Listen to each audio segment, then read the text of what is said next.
High in the mountains of Ethiopia, behind monastery walls, incense, and centuries of guarded memory, there survived a biblical tradition unlike the one most Christians know today. Its pages are written in Ge'ez. Its canon is broader. Its history reaches deep into late antiquity, and around it hangs a question that the Internet loves to simplify. Is the Ethiopian Bible the oldest and most complete Bible in the world? The answer is not a slogan. It is a manuscript trail, and that trail leads through deserts, empires, councils, monasteries, and texts that some churches preserved while others left at the edge of the canon. Online, this is often called the oldest and most complete Bible in the world. But that phrase hides a more complicated story. There is something real behind the claim. The Ethiopian Orthodox Tewahedo Church does preserve one of the broadest biblical canons in Christianity, including books many Western Christians never read as scripture. And Ethiopia also preserves extraordinarily ancient Christian manuscripts, among them the Garima Gospels, often dated somewhere between late antiquity and the early medieval period. But oldest in what sense? Oldest complete single-volume Bible? Oldest surviving biblical manuscript tradition? Oldest canon in present form? Scholars remain divided. The Internet usually flattens all of that into one dramatic sentence. History does not. To understand the Ethiopian Bible, we have to begin not in medieval legend, but in the ancient Horn of Africa. The kingdom of Aksum emerged as a major power by the early centuries after Christ, connected by trade to Egypt, Arabia, the Red Sea, and the eastern Mediterranean. Its ports linked Africa to Rome, Byzantium, and India. By the 4th century, under King Ezana, Aksum had embraced Christianity. According to the Ethiopian tradition, that faith took root deeply and early, carried in part through contact with the wider Christian world, and shaped by local language, liturgy, and memory. The Bible here did not simply arrive as a finished package. It was translated, received, copied, and arranged within a living church. The language of that literary world was Ge'ez, a classical Ethiopian language still used liturgically today. So when people speak of the Ethiopian Bible, they are speaking about a Christian tradition with ancient roots, formed far from Rome, far from Constantinople, and not neatly controlled by either. The manuscript evidence suggests we are dealing with two related questions: the age of Ethiopian Christianity and the age of surviving Ethiopian biblical manuscripts. Those are not the same thing. Among the most famous witnesses are the Garima Gospels, preserved at Abba Garima Monastery in Ethiopia.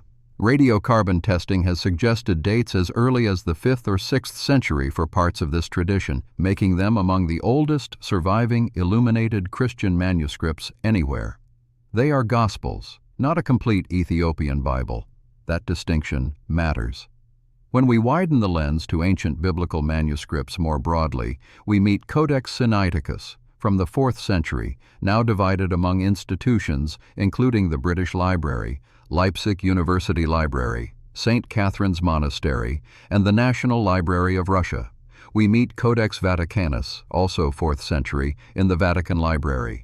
And before either of those, we meet the Dead Sea Scrolls from Qumran, copied between roughly the 3rd century BC and the 1st century AD, preserving portions of many books of the Hebrew Bible, though not as a complete bound Bible.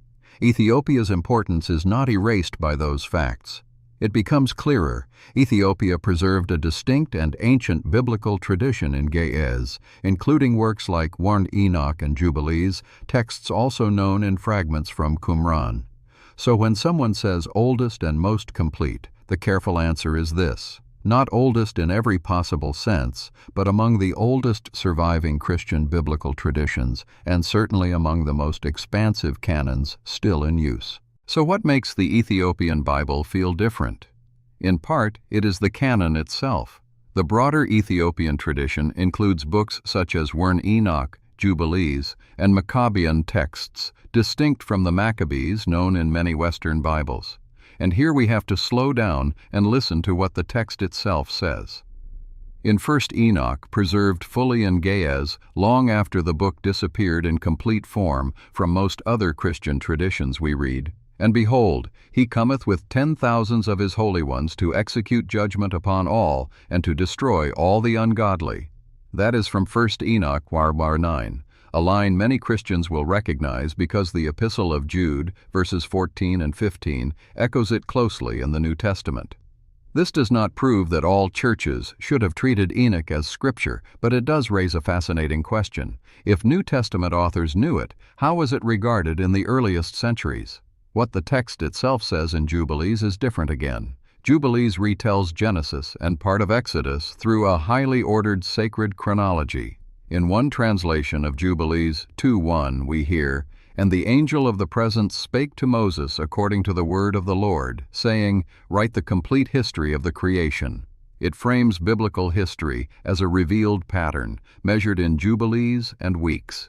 Later tradition expands the story, but the core effect is clear. Scripture here is not only narrative, it is cosmic order.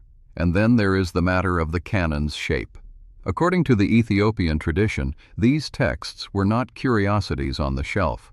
They were preserved in liturgical and ecclesial memory, preserved in Ethiopian tradition, debated in other traditions, forgotten by others.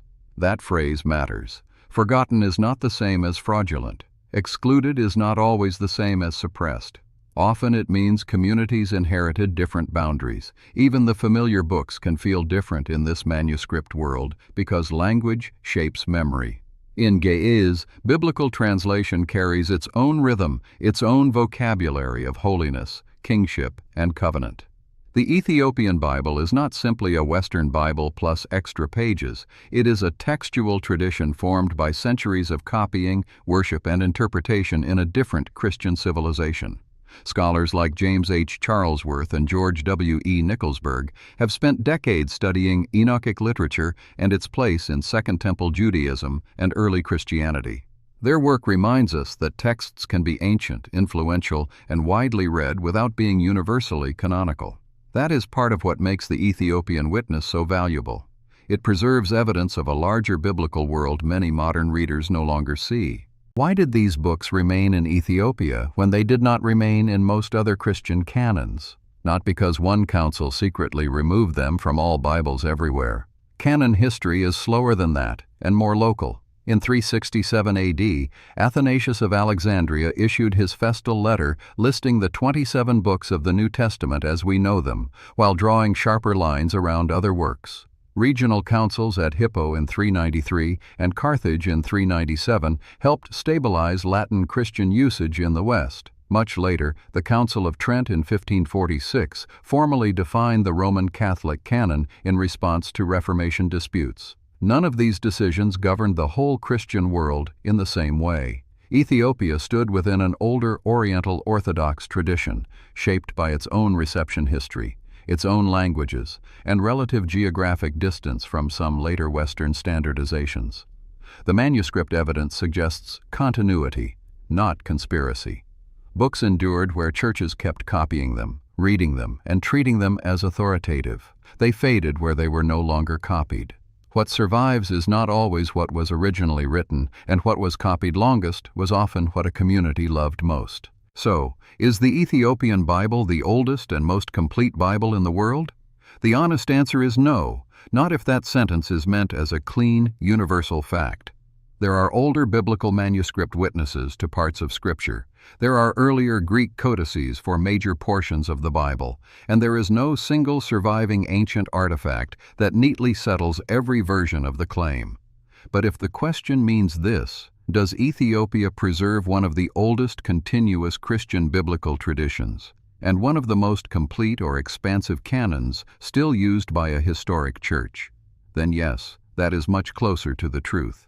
Scholars remain divided on some details of dating, canon formation, and how fixed the broader Ethiopian canon was in earlier centuries.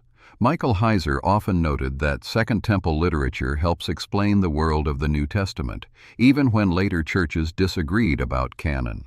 James Vanderkam's work on Jubilees and the Dead Sea Scrolls shows just how deep that wider textual world runs. This does not prove every viral claim.